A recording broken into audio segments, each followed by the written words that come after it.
Well, good afternoon again. Afternoon again. Weather isn't so good, is it? But we've had yesterday wasn't so good a day at all, really. But there we are. We got to expect it now. This is the time of year. Mornings are getting dark, aren't they? Now, I put on my little bit of in a special shirt, but my Cornish shirt today because today's a special day, 13th of October. It's my birthday, but it's also because I'm a twin. I got a twin sister called Shirley. And it's her birthday as well. She was born 34 minutes before me, so really she's older than me. But I did make her a promise. I said to her, look, I know what it's like. I won't tell him how old we are. But we was born 13th of October 1948. So you can work out that we're gone 21. Anyhow, happy birthday to you, Shirley. Have a nice day. And I'm so fortunate to have a great sister as my twin. Well, anybody is my twin, but I'm so pleased that Shirley is my twin and, lovely. I'm delighted. And we get on so well together. Well, we live next door to each other, but I said they've got the cake now coming. We'll be here in a minute, I suppose, for this afternoon. Of course, we can't have, which it don't matter. We can't have people around, but it just means that I got a bit of birthday cake now for dinner, tea and supper. I expect a bit more for myself, but that don't matter. And I also want to thank everybody that's contributed to the breast care. That I said that I would have any donations would go to the breast care cancer people, and I've done very well. And I want to thank everybody that contributed, and I want to thank everybody that the volunteer worked so hard for all these causes. And we mustn't let them down. We've got to keep supporting them. And I've added just a little word. A gentleman has contacted me, and I said that I would mention on my birthday. I don't know if this lady's it is her birthday today or no, but somebody called Kay Roberts from St Denis. That's still in Cornwall, but Kay Roberts. So have a nice day, and you can celebrate on with me today, whatever it is. Now I'm going to do a bit someone else here again today. Seeing that is a bit special. No doubt some of you have heard this one for, but there we are. Never mind. This one's called the Starch Amazon. Just take care, everybody. Be positive. Let's all be positive, and we'll be here celebrating next birthday too, hopefully. But just keep positive. It's going to be all right. It's going to be all right. Oh, heck, man. I can hardly tell you now for Gwizdon. 'Twas 4:08 this morning, see, and I heard this noise below, I thought 'twas my May or one of the grandchildren, though I wasn't expecting no one. Then I heard this strangest sound, like a linnet 'twas, all shrill and high. Mr. Tonkin, are you awake, dear? It's Nurse Titty. I'm here for Nurse Barnacle. She's at a fall, poor soul. Will I come straight up? And then I heard these feet stanking up the stairs, heavy like a infantryman. Thought she'd go in for the planchon any time. Well, then the door opened. 'Twas like a vision. A starched Amazon. And then, without no invitation, she starts bustling. I'll straighten your covers and draw the curtains, Mr. Tonkin. Fresh air to aid the circulation. Am I right, Mr. Tonkin? And she turns and looks over her glasses at me. I must have looked like a cornered ferret, hair like a furze bush. Oh, it makes me ache to think of 'em. And then she reaches into this bag, takes out some books and starts reading. Tonkin, Arthur John Samuel, bed bath twice weekly. You don't mind if I call you Arthur, do you, Mr. Tonkin? Well, I was struck dumb, as you can imagine. And I think she took that as a no, 'cause she carries on with Mr. Tonkin this and Mr. Tonkin that. And where does it hurt, Mr. Tonkin? And tell me if you're uncomfortable, Mr. Tonkin. And then, as quick as you like, she's on me, pulling back the bedclothes and dragging off my nightshirt. Well, I can't pretend I didn't need a bath. You know me. Never was one for all that, and for a second I did feel a touch of embarrassment. But then she started soaping up, and I forgot all about him. Now, she wasn't no ever gardener or nothing, but hell, I aren't going to get particular at my time of life, so I just lay back and took him.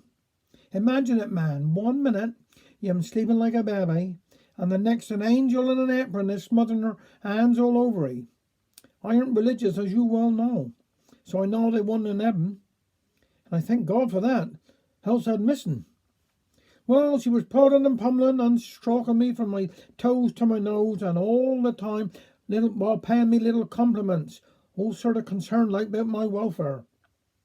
Arthritis is a terrible cross to bear, Mr. Tunkin, and you must miss Miss Tunkin terribly. Then, with a final sluice down and a flannel behind the ears, she was gone as quick as she came. Well, I lay there for a minute, complimenting my good fortune and wondering what other delights the day had to offer, when it all of a sudden struck me that during all that time, all that care and coddling, sloshing and washing, I had not uttered a single word to that dear woman. Well, I can tell you, I was up and out that bed quicker than you could say knife, and over to the window. "Nurse," I cried, "nurse, wait!"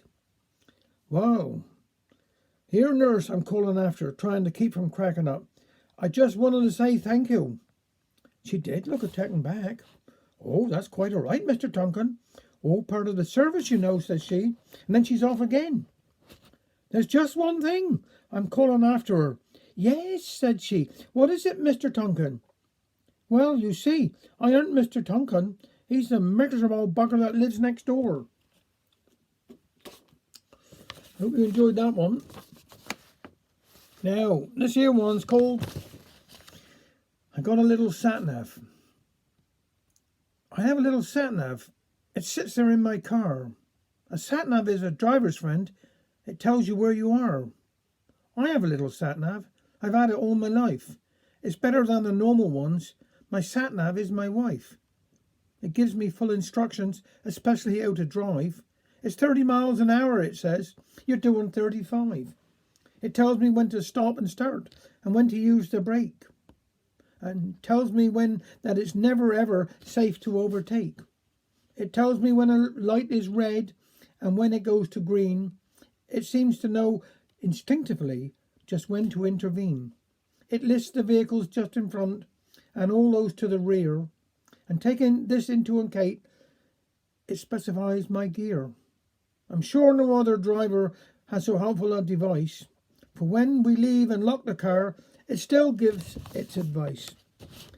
It fills me up with counselling. Each journey's pretty fraught.